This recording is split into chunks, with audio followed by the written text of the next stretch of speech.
शिवाय नमस्तुभ्यम। आप सभी का स्वागत है हमारे इस चैनल में। इस चैनल में प्रदीप जी मिश्रा बताते हैं कि भगवान शंकर किससे प्रसन्न होते हैं।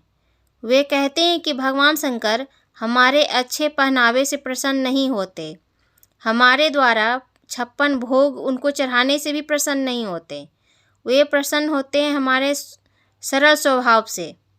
इसके बारे में विशेष सुनते हैं प्रदीप जी मिश्रा से कि वह कौन सा उपाय है जिससे 2023 आपका अच्छा जाएगा। भगवान शंकर दिखावे से कभी प्रसन्न नहीं होते। भगवान शिव आपके बहुत अच्छे पहनावे से प्रसन्न नहीं होते। भगवान शंकर आपके द्वारा दिए गए 56 भोग से प्रसन्न नहीं होते। भगवान शंकर अगर प्रसन्न होते हैं तो केवल आपका जो सरल भोले का भोला जो भक्त होता है, सरल जो स्वभाव होता है, उस सरल स्वभाव के बल पर मेरा महादेव प्रसन्न हो जाता है। आपका स्वभाव सरल है। जैसे भगवान के सामने शुद्ध घी का दिया लगाया जाता है कि घी का दिया लगाओ पर शुद्ध घी का लगाओ। शुद्ध घी से मतलब है कि आपका स्वभाव भी शुद्ध होना चाहिए। निर्मल मन सो मोहि पावा। आपका स्वभाव अगर निर्मल है, शुद्ध है, तो परमात्मा मिलेगा जरूर, ये निश्चित है। परमात्मा को मिलने में देरी नहीं होगी। आपका स्वभाव जितना निर्मल होगा, भगवान उतनी जल्दी प्राप्त होगा। आपके भोलेपन से मेरा भोला मिल जाता। प्रयास करा करो। अगर घर में संपदा लक्ष्मी नहीं आ रही हो, व्यापार व्यवसाय नहीं चल रहा हो, नौकरी सर्विस नहीं मिल रही हो, बहुत तकलीफ हो, 7 बेलपत्री केसर को घिसकर चंदन बनाकर बेलपत्री पर, बीच वाली पत्ती पर ओम लिखना है। दोनों पत्तियों पर भी एक आद्यशक्ति जगदम्बा के नाम की केसर की बिंदी लगाना है।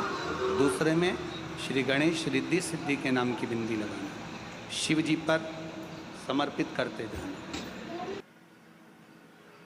शंकर को चढ़ाते जा। सोमवार की अष्टमी के दिन भगवान शंकर को बेलपत्र समर्पित जरूर करना चाहिए, वो भी शाम के समय पर। आप लोग तो जानते होंगे कि सोमवार की जो अष्टमी होती है,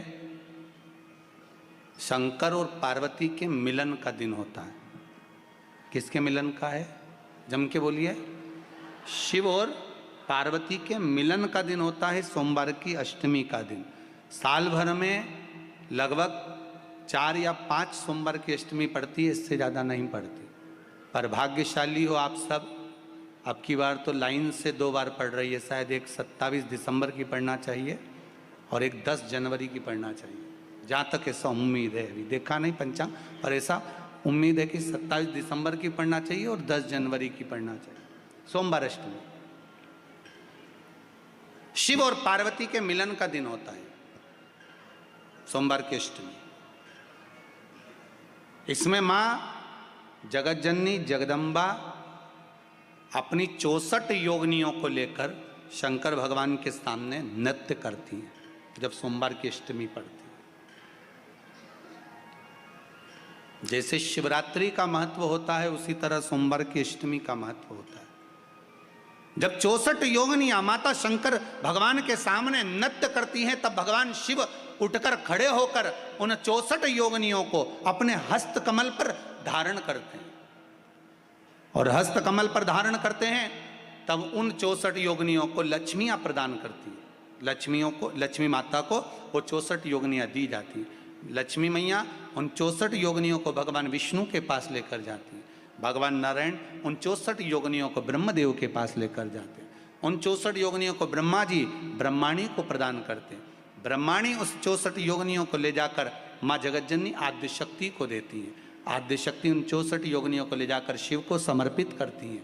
शंकर भगवान की कथा कहती है, सोमवार की अष्टमी पढ़ने वाले दिन अगर बेलपत्र पर केसर का भाग लगाकर, ओम लिखकर केसर का ही तिलक लगाकर माँ आद्यशक्ति गणेश जी रिद्धि सिद्धि के नाम से 7 बेलपत्र शिव को समर्पित कर कर लाल वस्त्र में उसको बांधकर, जिसका व्यापार व्यवसाय या नौकरी सर्विस नहीं हो, बहुत कष्ट चल रहा हो, बहुत जिंदगी में दुख चल रहा हो, उसको 2-1 महीना रख कर देखो, बाबा लाइन लगा देगा आपकी संपदा की ओर, आपका हाथ पकड़ देगा।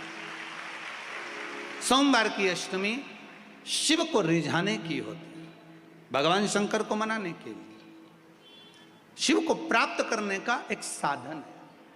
जिन लड़का लड़कियों का विवाह नहीं होता, सोमवार के अष्टमी के दिन अशोक सुंदरी वाली जगह, सबको मालूम है ना अशोक सुंदरी की जगह, अशोक सुंदरी वाली जगह पर 7 हल्दी की बिंदी रख दी जाए, लड़का लड़की जिसका विवाह नहीं हुआ उसका हाथ रख दिया जाए, और वही हाथ के छापे पीपल के वृक्ष पर 5 लगा दिए जाएं, महाराज 3 महीने में उसका विवाह पक्का हो जाता है। सोमवार की अष्टमी का इतना भाव है। ऐसी ही जानकारियाँ प्राप्त करने के लिए इस चैनल को लाइक, शेयर और सब्सक्राइब जरूर करें।